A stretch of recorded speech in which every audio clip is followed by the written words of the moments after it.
Mga igsoon, mga anak sa Diyos.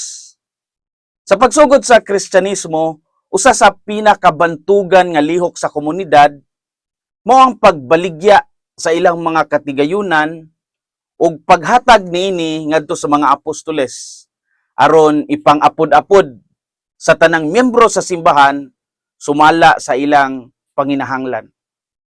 Mabasa kini sa Acts of the Apostles. Diiningon, all the believers were one in heart and mind. No one claimed that any of their possessions was their own, but they shared everything in common. Acts 4:32-35. Ang tanang magtotoo usa sa kasing-kasing ug hunahuna ug walay usa kanila nga nag-ingon nga ang ilang mga butang ilang kaugalingon kundili ilang gipaambit ang tanan. Grabihan, no? Literal nga kadtong naay kabtangan ug kadtong mga tubig-tubigan, gibaligya ang ilang tanan nga ila ug gihatag sa mga apostoles aron mahimong community property. Lisod to karon sa atong modernong panahon unsay nasulod sa ulo o sa kasing-kasing aning mga unang Kristiyanos nga ila man gisurrender ang ilang tanang kabtangan. Daw mura og dali raman kaayo apan ilang gipaambit aron ipaambit sa uban. Dili lang baya pod pipilara ka mga kabtangan kay ang tanan baya gayud. Kining paghatag sa ilang mga kabtangan ngadto sa mga apostoles aron mapaambit sa tanan, dili baya kini tungod kay gipugos sila o tungod kay trending kini sa ilang panahon? Apan tungod kay nasabtan nila ang pulong ni Jesus nga, do not store up for yourselves treasures on earth. Matthew 6:19. Ayaw pagtigom og bahandi nga iya aning kalibutana. Ang ilang kinabuhi na puno sa pagtuo nga ang bahandi di ay nga tinuod mao ang pagkahimamat sa Ginoo ug ang kinabuhi uban sa komunidad nga nagpakabana sa usag-usa. Ang ebanghelyo nato karon usa ka bahin paghihapon sa Sermon on the Mount. Din gitudlo ni Jesus ang spiritual nga pagtan-aw sa bahandi sa mata ug kasing-kasing. Kini usa ka pagdapit sa pamalandong unsa gayud ang mga prioridad nato nga angay sa atong pagpuyo isip Kristiyanos. Unang punto, kung unsa gani ang atong gipakabahandi diha sad padulong ang atong mga mithi. Kini nga punto nangutana nato kung unsa man ang atong gihatagan og labaw nga bili. Unsa man ang atong labing gipaningkamutan. Unsa man ang labing importante alang kanato aning kinabuhia. Mauusab kana ang mahimong direksyon sa atong kinabuhi. Ang bahandi dire dili lang pasabot og kwarta o material nga butang. Apil niini ang atong panahon, ang atong atensyon, ang atong emosyon, ang atong kusog ug spiritual nga pagpaningkamot. Unsa may gihatagan nato og labawng panahon, labaw nga atensyon, labawng kusog, labawng emosyon. Unsa man mo, asa man mo, mas labaw nga nag-invest karon. Sa ebanghelyo giingon ni Jesus, for where your treasure is, there your heart will be also. Matthew 6:21. Kung diin anaa ang imong bahandi, didto usab anaa ang imong kasing-kasing. Kung ang atong gipak kabahandi mao ang kalampusan, ang atong mithi mahimong sukdon sa karir, sa atong ranggo, sa atong dungog. Pero kung ang atong bahandi mao ang social media validation, ang atong mithi mahimong magtuyok-tuyok rasad sa likes, comments, ug followers.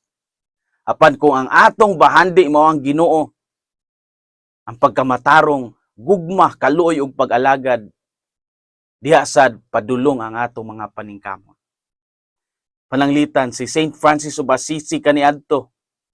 Anak siya sa usa ka dato nga negosyante, pero sa dihang nasabtan niya nga si Kristo mao ang iyang tinuod nga bahandi, iyang gibiyaan ang tanan o gipili ang pagkakabus para sa Ginoo. Ningon siya, What a man is before God, that he is and nothing more. Unsa ang tao sa atubangan sa Ginoo, maura kana siya og wala nay labaw pa niana. Busa, maayo siguro nga pangutanon nato ang atong mga kaugalingon. Unsa ba ang akong gihatagan og bili karon? Asa ba padulong ang akong kasing-kasing? Ang tubag sa imong bahandi mausab ang tubag sa imong kinabuhi. Kung unsa gani atong gipakabahandi, diha sad padulong ang atong mga mithi. Ikaduhang punto, kung asa gani mupunting ang atong mga panglantaw, didto sad ang atong mga tiil mulakaw. Pasabot nga, ang atong panglantaw sa kinabuhi, ang paagi nato sa pagtanaw sa mga butang, mo'y mahimong direksyon sa atong mga buhat, direksyon sa atong mga desisyon, o kinatibuk ang dalan nga atong subayon. Sa maong diwa, masabtan nato ang popular nga principle nga nag-ingon, your perception shapes your reality. Ang imong pananaw maoy maghulma sa imong kalibutan. Kung ang usa ka tawo nagpuyo sa kahadlok tungod sa iyang bad o dili maayo nga kasinatian, labaw na ni adtong bata pa sidya, magkinabuhi siya on a survival mode. Usa ka psychological state din ang utok kanunay matrigger kung naay magpahinumdom niya ani. Mao nga mahimo dayon siyang defensive. Walay salig sa ubang tao, usahay masina sa kunsay makabot sa ubang tao. Apan kung ang usa ka tawo nagtanaw sa kinabuhi isip grasya, nagpuyo sa malipayong panimalay ug nagdako nga nasinati ang kinabuhi sa pag-alagad, lahi sab ang mentalidad nga matukod sa iyang kasing-kasing. Kini nga sitwasyon mo-activate sa growth mode. Usa ka kahintang din ang tao mas open sa establishing connections, more compassionate ug mas andam mutabang sa uban. Sa tanang butang ang iyang pili kasagaran nagatuyok sa pagpaambit sa kayuhan. Sa psychological terms, nag-ingon, our worldview becomes the filter through which we interpret experiences and decide behaviors. Ang atong pananaw sa kalibutan mo'y mahimo natong sukaranan sa paghubad sa atong mga kasinatian ug basihan sa pagdesisyon sa atong mga pamatasan. Ang mata nga giingon ni Jesus, dili lang ang literal nga mata kundi ang interior vision, ang atong espiritual nga pananaw.